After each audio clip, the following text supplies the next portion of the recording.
मृद्विका के साथ आप सुन रहे हैं एक रोमांटिक स्टोरी सिर्फ पॉकेट एफएम पर। ऑफिस पहुंचते ही काव्या ने सीधा पूछा, कैसा रहा? अनुष्का ने सिर हिलाते हुए कहा, मुझे अभी नहीं पता। उन्होंने अभी डिजाइन्स ले लिए हैं और कहा है कि उन्हें देखने के लिए टाइम चाहिए, क्योंकि इस बार इस प्रोजेक्ट के लिए बहुत कंपटीशन है। तभी मेघा ने ताना मारते हुए कहा, किसने सोचा था कि ये एक लैंडमार्क बिल्डिंग की डिजाइनर बन जाएगी? इससे पहले कि अनुष्का उसे कुछ जवाब देती, काव्या ने उसे खींच कर ले जाते हुए कहा, उसे एंटरटेन करने की जरूरत नहीं है, वो बदतमीज है। मेघा एकदम खड़ी होकर कहने लगी, बदतमीज किसे कहा? काव्या ने कहा, उसे ही कहा जो इस बात पर रिएक्ट कर रहा है। अनुष्का ने सिर हिलाकर काव्या को इशारा किया कि मेघा के लेवल तक गिरने की कोई जरूरत नहीं है। ऑफिस टाइमिंग खत्म होने के बाद मेघा ने देखा कि बाहर ऑफिस के एंट्रेंस पर रणवीर अनुष्का के लिए वेट कर रहा था। तभी उसने अजीब टोन में बोला, क्या घटिया लड़की है। जब अनुष्का ने रणवीर की गाड़ी के पीछे की सीट गिफ्ट से भरी हुई देखी तो उसने पूछा, तुमने इतना सब कुछ क्यों खरीदा? ये पहली बार थोड़ी ना है कि तुम मेरे घर डिनर के लिए आ रहे हो। रणवीर ने हंसकर कहा, ये सब गिफ्ट्स कुछ खास महंगे नहीं हैं, लेकिन हाँ सब काम के हैं। अनुष्का ने कहा, तुमने इतना सब कुछ खरीद लिया, मेरी मम्मा मुझे बोलेंगी कि मैं कुछ ध्यान नहीं रखती। रणवीर ने अनुष्का की तरफ देखते हुए कहा, इस तरह मैं खुद को आंटी से डिनर के लिए बार बार इनवाइट करवा सकता हूं। इसके बाद वो दोनों गाड़ी में बैठकर वहां से चले गए। अनुष्का के घर पर कार रुकी। ये पुराना रेजिडेंशियल एरिया था। कच्चे ब्राउन कलर की दीवार देखकर अनुष्का सोचने लगी कि मेरे पेरेंट्स ने कभी नहीं सोचा होगा कि उन्हें ऐसी जगह रहना पड़ेगा, लेकिन बैंक्रप्सी ने सब बदल दिया। जिस 2 कमरे के घर में उसके पेरेंट्स रह रहे थे वो उसके रेंटल रूम से ज्यादा बड़ा नहीं था। जैसे ही वो अंदर गए, अनीता ने उनका प्यार से वेलकम करते हुए कहा, अरे बच्चे, हर बार तुम इतना सब कुछ क्यों ले आते हो? अनुष्का, तुमने इसे मना क्यों नहीं किया? रणवीर मुस्कुराया और सारा सामान किचन में रखते हुए बोला, अनुष्का को मत बोलो आंटी, उसे तो इसके बारे में पता भी नहीं था। अनीता ने नाराजगी से करची घुमाते हुए कहा, डिनर लगभग तैयार है, आओ तुम बैठो। अनुष्का के पापा हमेशा तुम्हारे बारे में बात करते रहते हैं, तुम आते ही नहीं हो कभी मिलने। रणवीर ने किचन में जाते हुए बोलना जारी रखा, मैं डरता हूं कि अगर मैं ज्यादा जल्दी जल्दी आया तो आप सब मुझे इतना पसंद नहीं करोगे।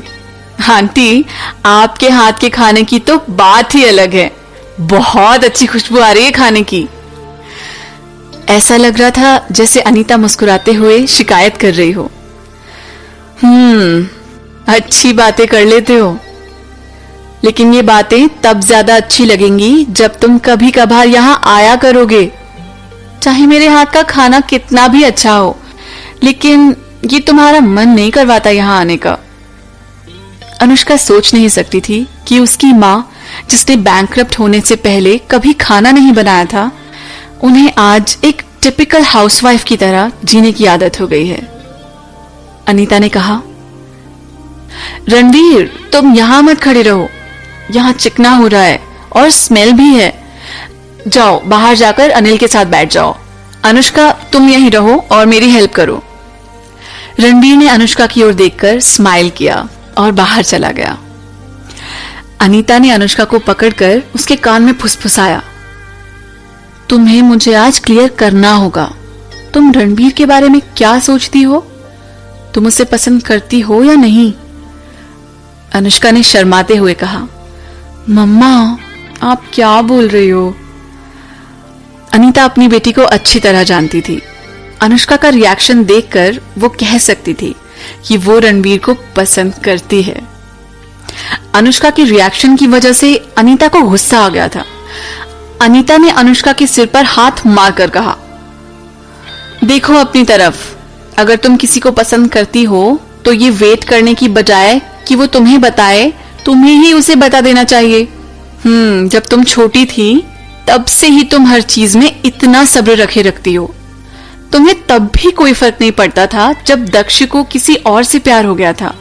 उल्टा तुमने उसे सपोर्ट किया और वही तुम रणवीर के साथ कर रही हो।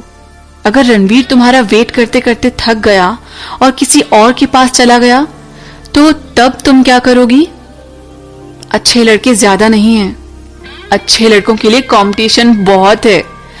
जैसे कोई अच्छा लड़का दिखा नहीं कि लड़कियों का झुंड भूखों की तरह टूट पड़ता है।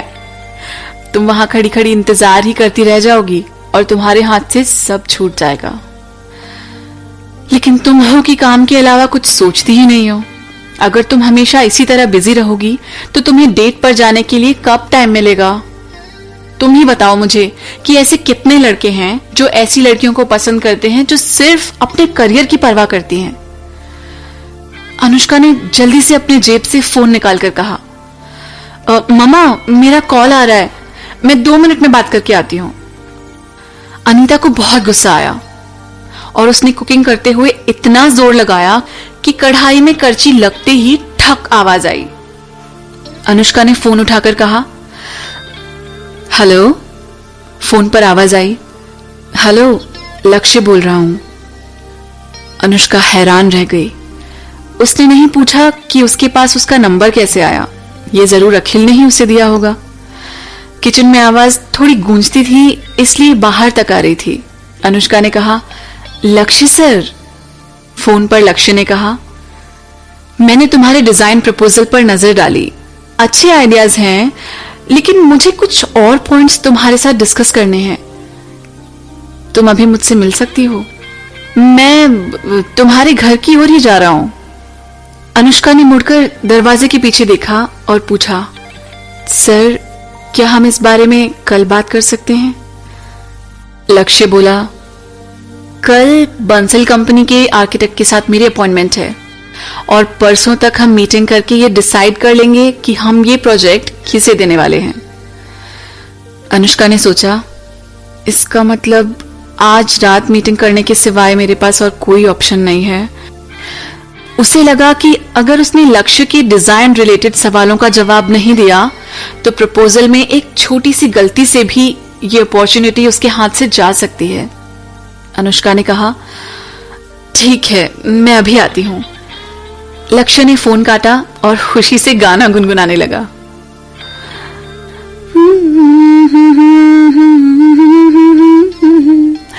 गुनगुनाते हुए उसने एक फोन किया, राहुल आज रात डांस शो कैसा रहेगा?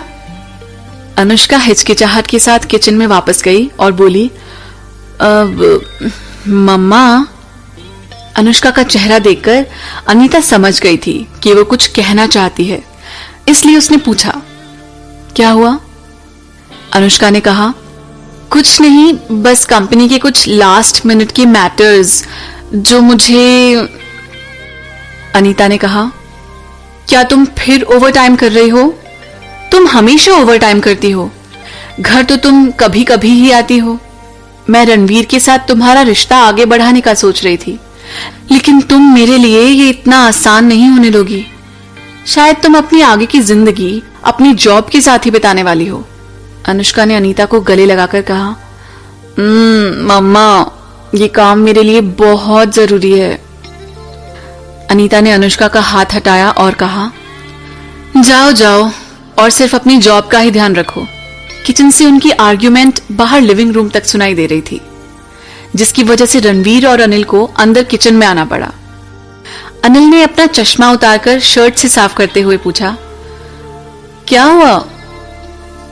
अनीता ने चिल्लाते हुए कहा, इसे सिर्फ काम के बारे में पता है, लेकिन ये नहीं पता कि घर कब आना है। इसे घर बुलाना इतना मुश्किल होता है, और आज जब इतनी मुश्किल से ये यहां आई है तो एक फोन कॉल के बाद ही कह रही है कि इसे जाना होगा। ये सिर्फ अपनी जॉब के बारे में सोचती है। अगर ऐसा ही चलता रहा तो ये शादी के लिए कब तैयार होगी? अनीता ने जानबूझकर ये सब बातें रणवीर के सामने कही थी। रणवीर को देखकर अनुष्का शर्माकर मुस्कुराई।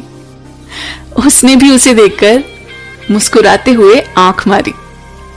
अनुष्का रणवीर के पास जाकर बोली, सॉरी रणबीर, कुछ मैटर्स हैं जो मुझे अभी डिस्कस करने पड़ेंगे। मैंने ही तुम्हें डिनर के लिए इनवाइट किया और अब मुझे ही बिना डिनर किए यहां से जाना पड़ रहा है। रणबीर ने अनुष्का से कहा, तुम चिंता मत करो, अगली बार ही सही, चलो मैं तुम्हें छोड़ आता हूं वहां। रणबीर ने अनुष्का का सिर थपथपाना चाहा, लेकिन फिर उसने ऐसा नहीं किया क्योंकि उसके पेरेंट्स के सामने ऐसा करना अजीब होता। इससे पहले अनुष्का कुछ कह पाती, अनीता ने कहा, इस वक्त बहुत ट्रैफिक होगा, तुम पहले ही 7 बजे आए थे, अब इसको छोड़कर वापस आने में तुम्हें 2 घंटे लग जाएंगे और तब तक खाना ठंडा हो जाएगा। हमने तुम्हें इसलिए इनवाइट किया था क्योंकि हम तुम्हारे साथ डिनर करना चाहते थे। उसे जाने दो, तुम यहीं रहो। अनुष्का ने रणबीर की शर्ट की स्लीव हल्के से पकड़कर कहा, हाँ तुम चिंता मत करो, मुझे वहां कैब से जाने में थोड़ी ही देर लगेगी, तुम्हें मुझे छोड़ने की जरूरत नहीं है। अनुष्का ने कहा, मम्मा मैं सैटरडे को पक्का आऊंगी, प्रॉमिस। नाराज होने के बावजूद अनीता अनुष्का से बहुत प्यार करती थी। वो उसे हिंट देना चाहती थी कि वो उसके लिए शाही पनीर बनाएंगी, इसलिए उसने कहा, मुझे तभी बताना जब तुम्हारा आना पक्का हो, अगर तुम नहीं खाने वाली हो तो मैं शाही पनीर नहीं बनाने वाली। अनुष्का मुस्कुराई और कहा, मैं चलती हूं, रात को मैं आप दोनों को कॉल करूंगी। रणबीर ने उसे छोड़कर आने के लिए एक बार फिर से इंसिस्ट किया, लेकिन अनीता ने उसे ऐसा करने से साफ मना कर दिया। अनुष्का के जाने के बाद अनिल ने कहा, हमारी बेटी के लिए पैसे कमाना आसान नहीं है, चाहे वो अपने काम में बहुत बिजी रहती हो, लेकिन वो ये सब सिर्फ इस घर के लिए कर रही है।